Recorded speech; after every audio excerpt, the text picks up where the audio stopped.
Hi friends, இன்றைக்கி ஒரு சூப்பரான ரெசிபி தான் பார்க்க போகிறோம். எப்போவுமே கீரையில் கடைசல், பொரியல் இந்த மாதிரி செய்வோம். இன்றைக்கி கீரையில் ஒரு சூப்பரான ஆம்லெட் செய்யலாம். கீரை சாப்பிடாத பசங்களும், முட்டை சாப்பிடாத பசங்களும் அந்த வெடுக்கு ஸ்மெல் இல்லாமல் கீரையை டேஸ்டியாக, ஹெல்த்தியாக எப்படி செய்கிறதுன்னு பார்க்கலாம். அதுக்கு 4 முட்டை எடுத்திருக்கேன்.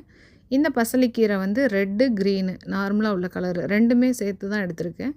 இதை நல்லா நீல நிறமாக கழுவிட்டு நறுக்கி எடுத்துக்கணும். அதுக்கப்புறம் கொஞ்சமாக சின்ன வெங்காயம், இதுக்கு தேவையான அளவு உப்பு, மஞ்சள் தூள், ஒரு சிட்டிகை கரம் மசாலா தூள், அரை டீஸ்பூன் வறுத்து பொடி பண்ண சோம்புத்தூள், அதுக்கப்புறம் நீங்கள் மிளகுத்தூள் வேணால் சேர்த்துக்கலாம், இல்லாட்டி வால் மிளகுத்தூளும் சேர்த்துக்கலாம். நான் இன்றைக்கி இதில் வால் மிளகுத்தூள் சேர்த்துருக்கேன்.